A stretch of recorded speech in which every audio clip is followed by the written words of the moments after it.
औज़ु बिल्लाहि मिनश्शैतानिर्रजीम बिस्मिल्लाहिर्रहमानिर्रहीम। देर से माज़रत, इंशाअल्लाह ताला वहीं से जहाँ तक मेरा कुरान पाक अभी तक कंप्लीट हुआ था वहीं से स्टार्ट दे रही हूँ। आयत नंबर 175 से 177 तक कंप्लीट हो गई थी।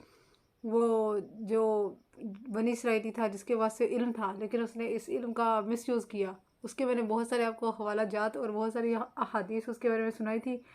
अब उससे आगे का बयान कर रही हूँ। औज़ु बिल्लाहि मिनश्शैतानिर्रजीम बिस्मिल्लाहिर्रहमानिर्रहीम। मन यहदिल्लाहु फहुवल मुहतदी व मन युद्लिल फउलाइका हुमुल खासिरून। वलक़द ज़रअना लिजहन्नम कसीरम मिनल जिन्नि वल इंस लहुम कुलूबुन ला यफ़क़हूना बिहा व लहुम अयुनुन ला युबसिरूना बिहा व लहुम आज़ानुन ला यस्मऊना बिहा उलाइका कल अनआमी बल हुम अदल उलाइका हुमुल गाफिलून। जिसे हदायत बख्शे अल्लाह ताला सो वही हदायत याफ्ता है, और जिन्हें गुमराह कर दे तो वही नुकसान उठाने वाले हैं। और बेशक हमने पैदा किए जहन्नुम के लिए बहुत सारे जिन्नात और इंसान। इनके दिल तो हैं लेकिन वो समझते नहीं इनसे, और इनकी आंखें तो हैं लेकिन वो देखते नहीं इनसे, और इनके कान तो हैं लेकिन वो सुनते नहीं इनसे। वो हैवानों की तरह हैं बल्कि इनसे भी ज़्यादा गुमराह। यही लोग तो गाफिल व बेखबर हैं। यकीनन बेशक अल्लाह ताला ने बहुत सारे मुकामात पर कुरान करीम में फरमाया है कि मैं दोज़ख को तमाम जिन्नात और इंसान से भर दूंगा।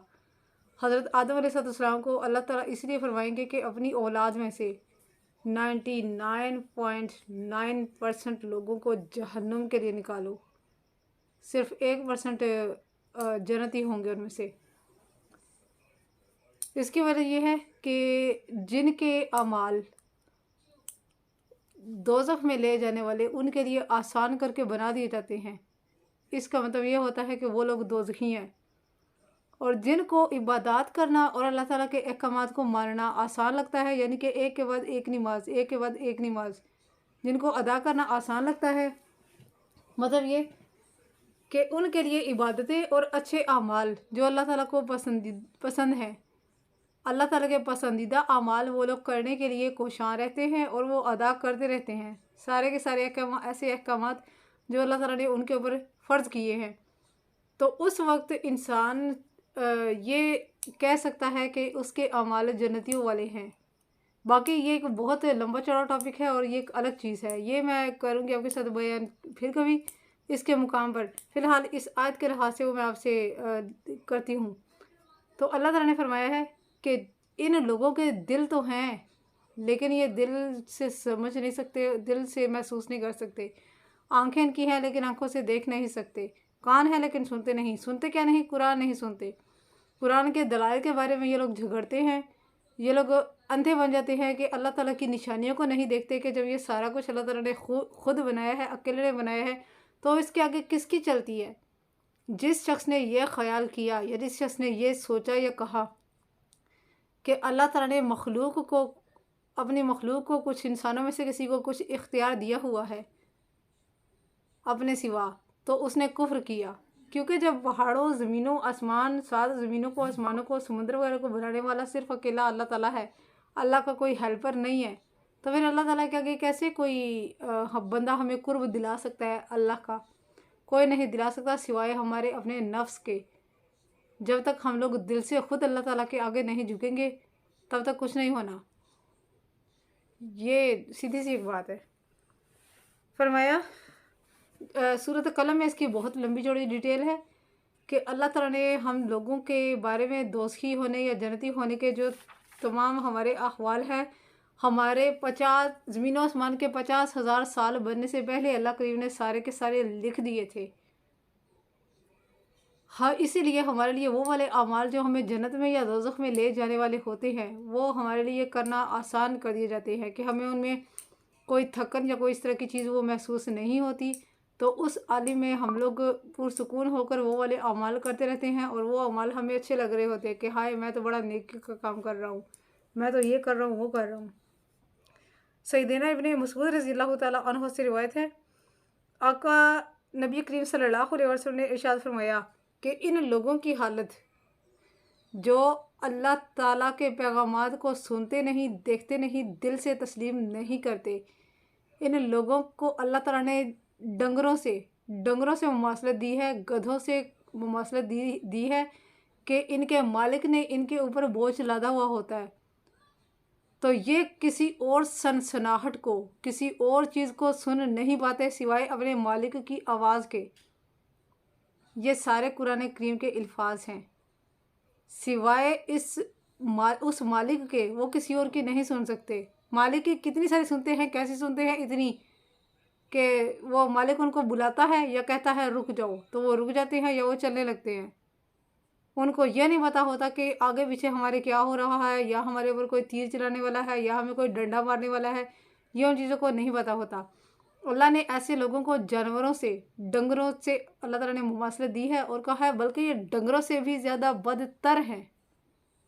جو لوگ ایسے ہیں کہ وہ گمراہی کی طرف وہ ڈٹے ہوئے رہتے ہیں، اور جو کوئی ان کے دل میں یا ان کے دماغ میں ایک بات ڈال دیتا ہے کہ یہ بات ایسی ہے، تو وہ اس بات کے لیے جھگڑتے بھی رہتے ہیں۔ جب ان کے آگے واضح دلائل قرآن کریم کے رکھے جاتے ہیں تو اس وقت نہ تو یہ لوگ کچھ اس کو مانتے ہیں اور نہ ہی اس کی تصدیق کرتے ہیں۔ گویا وہ لوگ قیامت پر یقین نہیں رکھتے، وہ انبیاء کو جھٹلاتے ہیں، اللہ کی کتابوں کو، قرآن حکیم فرقان الحمید کو جھٹلاتے ہیں، تو ڈائریکٹ وہ لوگ اللہ تعالیٰ کو جھٹلاتے ہیں۔ اللہ تعالیٰ کی ایک آیت، اللہ تعالیٰ کا ایک حکم نہ ماننے والا گویا اللہ کا انکار کر رہا ہے۔ اس کو قیامت سے انکار ہے کہ مجھے جزا و سزا نہیں دی جائے گی۔ وہ اپنے اس ہٹ دھرمی میں، اپنے اس گدھا گیری میں، ڈنگر گیری میں وہ گھسا رہتا ہے، وہ وہاں سے نکلنے کی کوشش ہی نہیں کرتا۔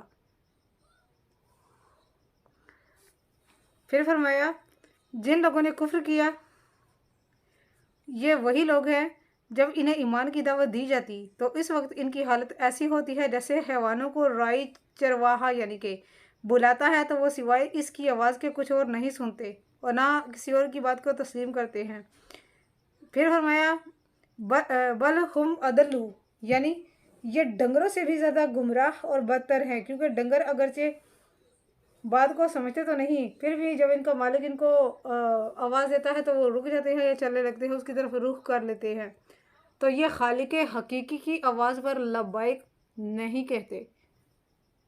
خالق حقیقی کی آواز کیا ہے؟ قرآن ہے، کہ قرآن کریم کی باتوں کے بارے میں یہ لوگ جھگڑتے ہیں، اللہ تعالیٰ کے احکامات کے بارے میں، اللہ کی ڈائریکٹ جو باتیں ہیں ان کے بارے میں یہ لوگ جھگڑتے ہیں۔ ابن مسعود رضی اللہ تعالیٰ عنہ سے روایت ہے کہ اللہ تعالیٰ رحم مادر میں اس کی طرف ایک فرشتہ بھیجتا ہے جو اس کے متعلق 4 چیزیں لکھتا ہے: اس کا رزق، اس کی عمر، اس کا عمل، اور یہ کہ یہ بد وقت ہوگا یا نیک وقت ہوگا۔ یہ سورۃ قلم میں اس کی تفسیر ہے، بڑی بہترین ہے، بہت انٹرسٹنگ ہے، اپنی طرف سے چیک کرنے کی کوشش کیجیے گا۔ تو اللہ تعالیٰ نے تب سے لے کر جب آدم علیہ السلام کا جسم مبارک جسم اقدس بن رہا تھا اس وقت سے اللہ تعالیٰ نے جتنے لوگوں کو پیدا کرنا ہے آدم علیہ السلام کی پیٹھ سے، اللہ تعالیٰ نے ان سب سے عالم ارواح میں ان سب سے وعدہ لیا تھا کہ اللہ کے احکامات مانو گے۔ انہوں نے کہا مانیں گے، بعد میں انہوں نے وعدے کو توڑ دیا، اللہ تعالیٰ کے ساتھ وہاں پر وعدہ کر کے آئے ہوئے ہیں۔ یہ چیز ہے۔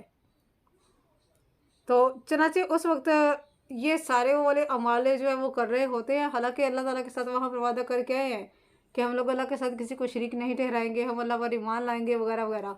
یہ چیز کہلاتی ہے فطرت، کہ ہر انسان فطرت پر پیدا ہوا ہے۔ بعد میں انسان فطرت سے پلٹ کر تو وہ کفر و شرک کرنے لگتا ہے، فرقوں میں بڑھ جاتا ہے وغیرہ وغیرہ۔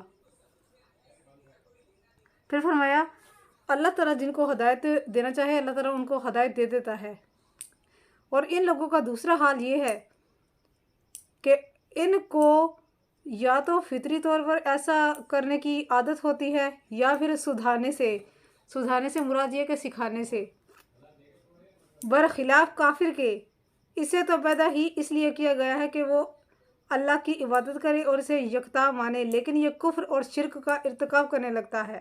یہی وجہ ہے کہ جو بشر اللہ کی اطاعت کرتا ہے وہ قیامت کے دن اپنے جیسے فرشتوں سے افضل ہوگا، اور جو بشر کفر کرتا ہے وہ جانوروں سے بھی زیادہ بدتر ہوگا۔ यकीनन बेशक ये मेरा आज का टॉपिक, आज की आयत कंप्लीट हो चुकी हैं।